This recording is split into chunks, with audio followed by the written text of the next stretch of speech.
Okay, hi guys. Well, I want to welcome you, the viewer, to what I hope is going to be a video series. That's not something that I've tended to do in the past, video series, but I would like to try and do a series. I've thought about it for a while now, revisiting some arguments that I've made in the past. If you look at all the videos, I don't know how many videos I have up there now, probably about 210, something like that. If you remove the 30 or 40 sort of videos on social justice issues, atheism plus all that, if you kind of extirpate those videos from the bolus of videos that I have on YouTube, there's quite a fair breadth of videos there.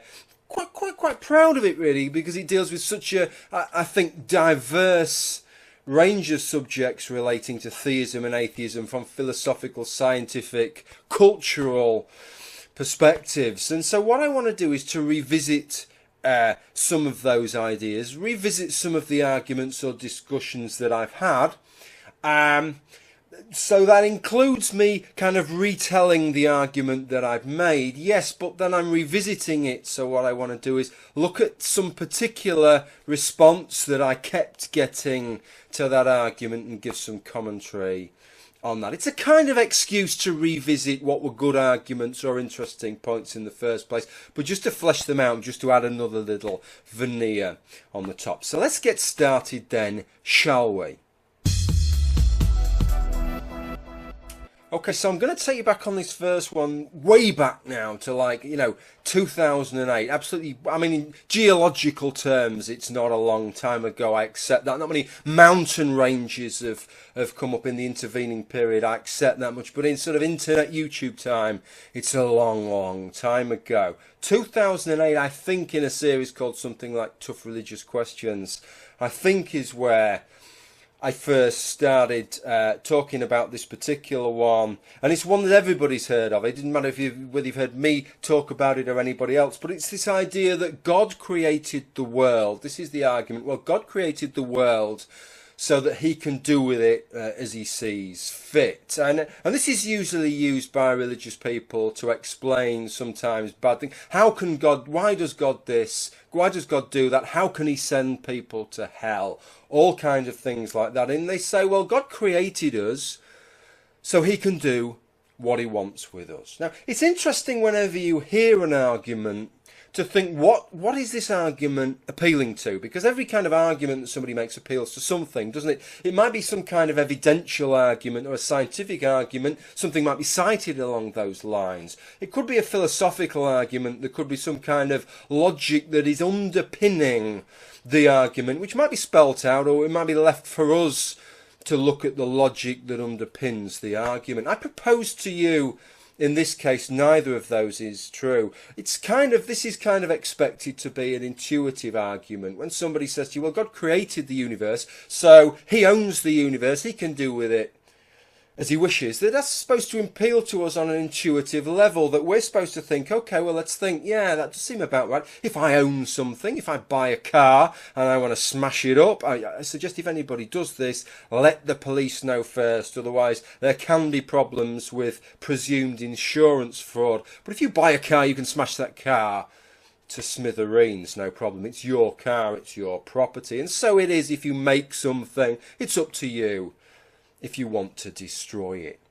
But you see, I always had a problem with this from a sort of religious perspective, because when you start to think of proper similes or analogies, it just doesn't, nothing, the things that are analogous, we don't view in those terms. In fact, we'd be horrified if we viewed them in those terms. If I was to create a child with my wife, would everybody accept, well, I've created the child so I can do as I wish with the child? If I was to torture the child, or kill the child, or send the child for eternal torment, how would anybody feel about that? Well, they wouldn't feel very good about that, would they? They wouldn't allow me that. They wouldn't say, well, okay, Jim, you've created that child, so that's fine. That's the last thing that anybody would say.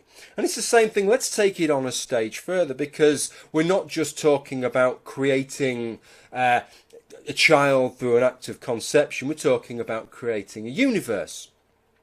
So what about if I created a universe? What about if I had the technology to seed a universe in a laboratory in such a way that I had access to the universe so that I could influence events in it and I could actually cause people to suffer? Sentient agents similar to ourselves that are capable of feeling emotions, capable of feeling pain, capable of having desires and goals, and capable of being able to have concerns and worries about their future and their eventual fate. If I was to cause them unnecessary distress, how would people feel? If I was to create a simulation on a computer that again had sentient agents similar to ourselves who can experience things in the way that we understand ourselves as experiencing them, if I was to cause them unnecessary suffering, how would people feel about that? If I was to come to you and say, I've just created this fantastic computer simulation in my fantastic futuristic computer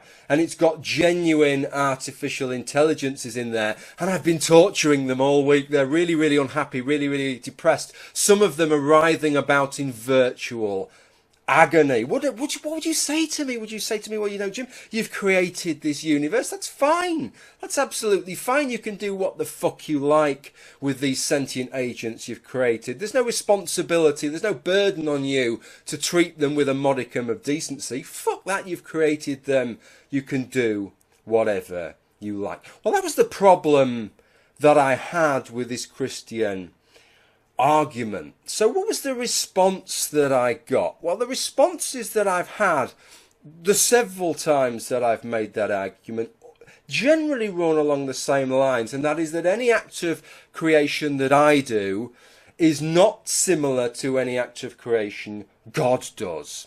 And the reason is that I am a created agent myself, and God isn't a created agent himself. Now we could go on. Arguments come off like spandrels at all points here, and we could talk about I did a video some of you may have seen on Donald Rumsfeld, Unknown Unknowns, and how that pertains to God, and then gave the example of God's God. How does God know that he isn't a created being? And Dark Matter did a fantastic video of that, which is well worth watching. I might put a link to that. We could go down those lines if we want, but let's just accept the argument. Let's take the argument on board on its, or the defence on board on its own terms, which is saying, well, okay, Jim, you can't, the same rules don't apply to you. Let's assume God isn't a created agent, that God exists, which obviously I dispute, but let's say this God exists, that he is the ultimate entity there, that he isn't a created entity in himself, but I am a created entity. And so that means that for some reason which has never properly been explained to me, the rules therefore apply differently. Let's take it on board. Let's embrace it. Let's say that argument is valid. Here's the problem. Go right back to the start. Not the bit that I said welcome to the video series, but the bit where I said that we have different types of arguments. Some of them are philosophical, some of them are scientific. This was an argument, surely, if it's based on anything, if it's intended to appeal to anything, it's our intuitive sense, our kind of common sense of, well, yes, that's how these things go. This argument is meant to appeal to our intuitive sense that, well, yes, if you create something, you have ownership of it. Yet when we look at us creating things, we're told, don't apply intuition to this, it doesn't work. God is the exception to the rule. There is no analogy that you can make, Noel Plum, that makes any sense here, because the rules apply differently to you to how they would apply to God. So that leaves me with a bit of a head scratcher now. If you're telling me that I can't take an intuitive approach to this argument, on what grounds am I supposed to in any way accept the point in the first place that just because God created the world, he can do what the hell he wants with it? Well, that's kind of never progressed any further than that argument, but that just takes it perhaps a layer further than it did in 2008 and probably 2009, 10, 11 and 12 and every other time that I've had that debate with people. That's the first one in the series. I'm going to be doing some more of these revisited ones, so if it's your kind of thing, gets us away from some of the infighting issues, quite looking forward to doing them. Thank you for watching this video, and bye for now.